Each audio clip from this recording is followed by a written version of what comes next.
پیارے نبی صلی اللہ تعالی علیہ وآلہ وسلم مسجد حرام سے مسجد اقصیٰ کیوں گئے؟ سب سے پہلے تو دیکھیں کہ نبی محترم صلی اللہ تعالیٰ علیہ وآلہ وسلم کو جو معراج نصیب ہوئی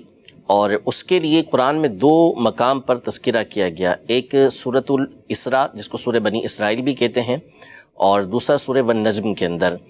سورہ بنی اسرائیل میں معراج کا ابتدائی حصہ بیان کیا گیا ہے، تو ایک ایک کلمے کے اندر، ایک ایک لفظ کے اندر اللہ تبارک و تعالی نے یہاں پر حکمتیں رکھی ہیں، اور اس کا ظاہر کلام الحکیم لا یخلو عن الحکمہ، جو حکیم کا دانا کا کلام ہوتا ہے وہ کبھی بھی حکمت سے خالی نہیں ہوتا، اس کے اندر کوئی نہ کوئی حکمت ہوتی ہے۔ مسجد اقصیٰ کی طرف جو لے جانا ہے، اس حوالے سے علماء نے بہت خوبصورت حکمتیں بیان کی ہیں۔ ایک تو مشہور حکمت یہ ہے کہ جب نبی محترم صلی اللہ تعالیٰ علیہ وآلہ وسلم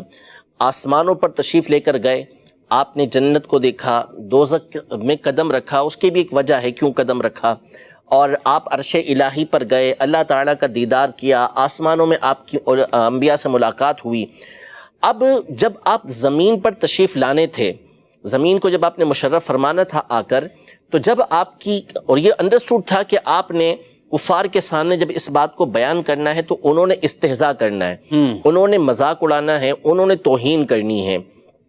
تو اب ان کے سامنے اگر آسمان کی باتیں کی جاتی، آسمان کی حیت کو بیان کیا جاتا، انبیاء کرام علیہ السلام سے ملاقات کو بیان کیا جاتا، جنت اور دوزخ کے احوال بیان کیے جاتے، عرش الہی کی کیفیت بیان کی جاتی، تو وہ تو کہتے کہ یہ چیزیں ہم نے دیکھی نہیں ہیں، لہذا ہم کیسے آپ کی بات کا اعتبار کریں۔ لیکن مسجد اقصیٰ یہ وہ مقام ہے کہ جس میں کئی کفار مشرکین مکہ آئے دن وہاں سفر کرتے رہتے تھے، ان کو مسجد اقصیٰ کے حوالے سے تمام چیزیں معلوم تھی، ٹھیک ہے، اور ان کو یہ بھی معلوم تھا کہ نبی کریم صلی اللہ تعالیٰ علیہ وآلہ وسلم کبھی بھی مسجد اقصیٰ تشریف لے کر نہیں گئے۔ اب ان کے پاس حضور علیہ السلام کا جو دعویٰ تھا، اس کو دنیاوی اعتبار سے جانچنے کے لیے ایک ذریعہ موجود تھا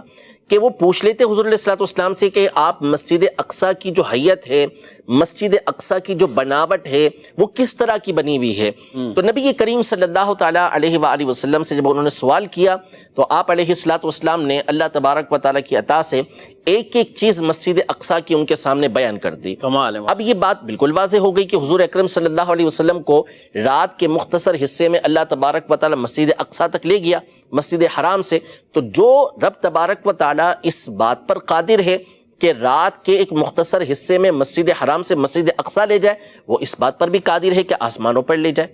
یہ بھی اللہ تبارک و تعالیٰ کی قدرت کے اندر ہے۔ دوسری حکمت، بہت خوبصورت حکمت، علامہ محمود آلوسی رحمۃ اللہ تعالی علیہ، انہوں نے تفسیر روح المعانی کے اندر بیان کی، نبی محترم صلی اللہ تعالیٰ علیہ وسلم کی ذات گرامی وہ ہے کہ جن کے دیدار کو کائنات کی ہر شے ترستی ہے، ہر شے کو حضور علیہ السلام کی دیدار کی تمنا ہوتی ہے، شجر ہو، حجر ہو، ہر چیز یہ تمنا کرتا ہے کہ مجھے نبی کریم صلی اللہ تعالیٰ علیہ وسلم کا دیدار نصیب ہو۔ استوانہ حنانہ حضور علیہ السلام جس سے ٹیک لگا کر خطبہ دیا کرتے تھے، جب آپ ممبر پر تشریف فرما ہوئے تو وہ حضور علیہ السلام کے فراق کے اندر رونے لگا۔ حضور علیہ السلام کے حوالے سے مولا کائنات مولا مشکل کشا رضی اللہ تعالیٰ عنہ یہ ایک واقعہ بیان کرتے ہیں کہ ہم ایک مقام سے حضور علیہ السلام کے ساتھ گزر رہے تھے، تو جس پتھر یا جس درخت کے پاس سے گزرتے وہ جھک کر الصلاۃ والسلام علیک یا رسول اللہ کہا کرتا تھا۔ تو ایک مسلم شریف کی حدیث مبارکہ بھی ہے جس کا مفہوم یہ ہے کہ میرے امتی آئیں گے، یعنی بھائی فرمایا اس مقام پر اپنی امت کو شفقت اور بطور مہربانی کے، یہ ایسے افراد ہوں گے کہ جو اس بات کی تمنا کریں گے کہ ان کا سارا مال، اہل و عیال سب لے لیا جائے اور وہ مجھے دیکھ لیں، یعنی دیدار نصیب ہو جائے، چاہے ساری کی ساری چیزیں چلی جائیں۔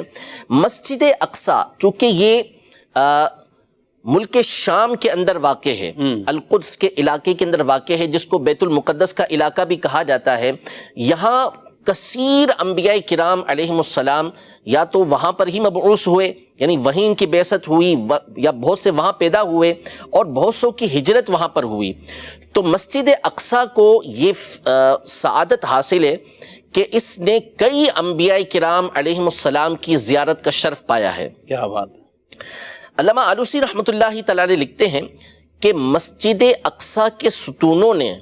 اللہ تبارک و تعالیٰ کی بارگاہ میں اس بات کی التجا کی، دعا کی کہ یا اللہ عز و جل، ہم تیرے کثیر انبیاء کرام علیہم السلام کے دیدار سے مشرف ہوئے ہیں، ان کو دیکھنے کی ہم نے سعادت حاصل کی ہے،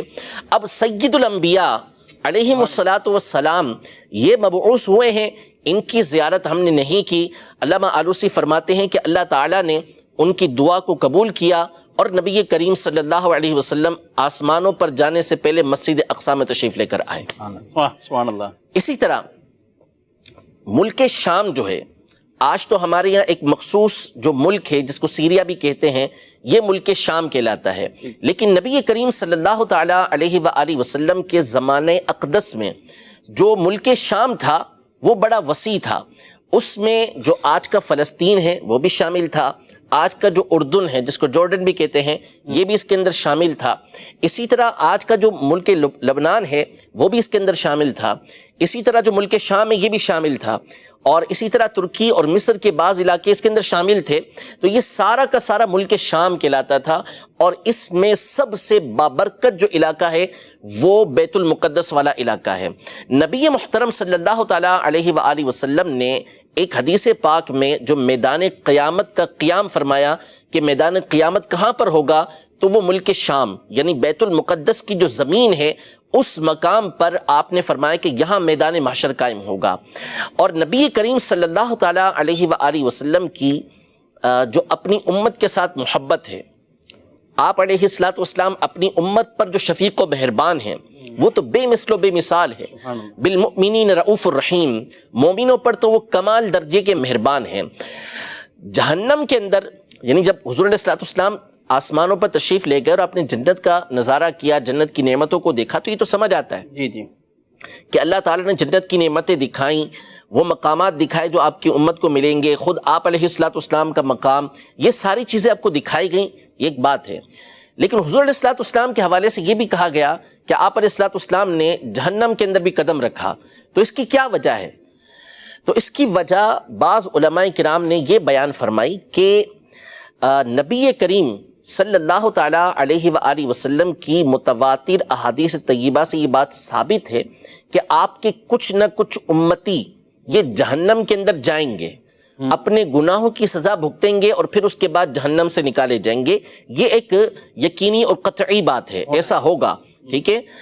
لیکن نبی کریم صلی اللہ تعالیٰ علیہ وآلہ وسلم کی رحمت و شفقت دیکھیں تو علماء یہ ارشاد فرماتے ہیں کہ جس مقام پر آپ علیہ الصلوۃ والسلام کے قدم رہ جائیں اس مقام پر آپ کی امت کو آسانیاں حاصل ہو جاتی ہیں، لہذا جہنم کے اندر جب آپ علیہ الصلوۃ والسلام کے قدم مبارک رہے تو اگرچہ اب آپ کی امت کے بعض افراد اس کے اندر داخل ہوں گے لیکن ان قدموں کی وجہ سے ان کے عذاب کے اندر بھی کمی واقع ہوگی۔ اللہ اکبر، واہ۔ تو اسی طرح یہ ارشاد فرمایا کہ جو بیت المقدس کی زمین ہے یہاں پر میدان محشر قائم ہوگا، قیامت کے دن سب لوگ یہاں پر جمع کیے جائیں گے، اور میدان محشر کا جو ہول ہے، جو اس کے احوال ہیں، یعنی اس کی جو خوفناکی ہے، ہولناکی ہے، وہ ایسی ہے کہ سیدنا عبداللہ بن مسعود رضی اللہ تعالی عنہ فرماتے ہیں کہ اہل جنت جنت میں اپنے گھر دیکھ رہے ہوں گے کہ یہ ان کی منزلیں ہیں، یہ ان کے مقام ہیں، لیکن اس کے باوجود ان کے دل کانپ رہے ہوں گے۔ انبیاء کرام علیہم السلام جو قطعی جنتی ہیں ان کو خود بھی معلوم ہے کہ انہوں نے جنت کے اندر داخل ہونا ہے، لیکن قیامت کے دن ان کے لبوں پر بھی نفسی نفسی ہوگا، وہ یہی کہہ رہے ہوں گے۔ لیکن نبی محترم صلی اللہ تعالیٰ علیہ وآلہ وسلم جس طرح قیامت کے دن اپنی امت کو یاد کر رہے ہوں گے، اسی طرح جب آپ معراج کے سفر میں تشریف لے کر گئے تو بیت المقدس سے ہوتے ہوئے گئے کہ جب آپ کے قدم مبارک بیت المقدس کی زمین پر لگیں گے تو نتیجہ یہ ہوگا کہ آپ کی امت جب یہاں پر قیامت کے دن آئے گی تو ان کے لیے آسانی ہو جائے۔ واہ سبحان اللہ، قیامت یہ کے حکمت بھی علماء نے بیان فرمائی، کیا بات ہے۔ اور اس کی بہت ساری حکمتیں ہیں۔ ایک قرآن کی آیت ہے، ارشاد فرمایا وَإِذْ أَخَذَ اللَّهُ مِيثَاقَ النَّبِيِّينَ لَمَا آتَيْتُكُم مِّن كِتَابٍ وَحِكْمَةٍ ثُمَّ جَاءَكُمْ رَسُولٌ مُصَدِّقٌ لِّمَا مَعَكُمْ لَتُؤْمِنُنَّ بِهِ وَلَتَنصُرُنَّ، کہ اے محبوب اس وقت کو یاد کریں جب اللہ نے تمام نبیوں سے پختہ وعدہ لیا کہ میں نے تم کو کتاب عطا کی، میں نے تم کو حکمت عطا کی، پھر اس کے بعد تمہارے پاس ایک عظیم الشان رسول آئیں جو تمہارے پاس موجود ہیں، اس کی تصدیق کرنے والے ہوں، اور جب وہ آ جائیں تو تم ان پر ضرور ایمان لانا اور ان کی ضرور مدد کرنا۔ اللہ تبارک و تعالیٰ نے انبیاء کرام علیہ السلام کو اس بات کی تاکید فرمائی، ان سے پختہ وعدہ لیا کہ انہوں نے حضور علیہ الصلوۃ والسلام پر ایمان بھی لانا ہے، ان کی مدد بھی کرنی ہے۔ اب یہ بات انڈرسٹوڈ ہے کہ نبی کریم صلی اللہ تعالیٰ علیہ وآلہ وسلم کا جو زمانہ ہے وہ سب سے آخر میں ہونا ہے، نہ آپ کے زمانے کے اندر کوئی نبی اور نہ آپ کے بعد کوئی دوسرا نیا نبی ہو سکتا ہے۔ آپ خاتم النبیین ہیں، آپ کے زمانے میں بھی کوئی نبی نہیں اور آپ کے بعد بھی کوئی نبی نہیں آئے گا، نہیں جدید نبی کوئی نہیں آئے گا۔ تو حضور اکرم صلی اللہ تعالیٰ علیہ وسلم کا زمانہ تو سب سے آخر میں تھا، تو انبیاء کرام علیہ السلام کو یہ فرمانے کا حکم کیسے، کیا مطلب اس کا کہ ان پر ضرور ایمان لانا، ان کی ضرور مدد کرنا۔ اگر ایمان کی بات کریں تو ایمان تو تمام انبیاء کرام علیہ السلام ایک دوسرے پر لے کر آتے ہیں، ہر ایک دوسرے کی نبوت کا اقرار کرتا ہے، کوئی کسی کی نبوت کا انکار کرنے والا نہیں ہوتا۔ تو اس آیت کی تفسیر میں علماء نے مختلف باتیں بیان فرمائی۔ ایک بات یہ ارشاد فرمائی کہ تمام کے تمام انبیاء کرام علیہ السلام اپنی اپنی امتوں سے اس بات کا وعدہ لیتے رہے کہ اگر وہ لوگ حضور اکرم صلی اللہ علیہ وسلم کا زمانہ پاتے ہیں تو حضور صلی اللہ تعالیٰ علیہ وآلہ وسلم کے اوپر ایمان لے کر آئیں۔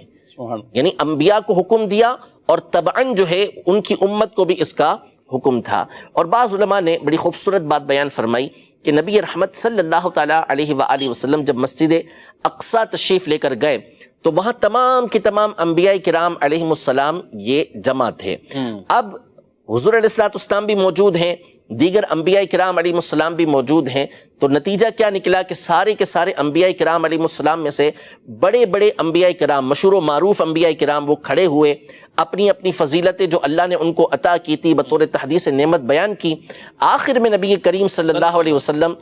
کھڑے ہوئے، خطبہ دیا اور اللہ تبارک و تعالیٰ کی حمد و ثنا کے بعد بیان کیا کہ اللہ نے مجھے رحمت للعالمین بنا کر بھیجا، مجھے خاتم النبیین بنا کر بھیجا، مجھے اپنا حبیب بنایا۔ حضرت ابراہیم علی نبینا و علیہ الصلوۃ والسلام انہوں نے کھڑے ہو کر اعلان کیا کہ انہی فضائل کی وجہ سے محمد صلی اللہ علیہ وسلم کو ہمارے اوپر فضیلت دی گئی ہے۔ تو یہ تمام کے تمام نبی کریم صلی اللہ تعالیٰ علیہ وآلہ وسلم کی فضیلت کے مقر ہوئے، اقرار کرنے والے ہوئے، اور جب انہوں نے حضور علیہ الصلوۃ والسلام کے پیچھے نماز ادا کی تو اس کا مطلب یہ ہوا کہ اس وقت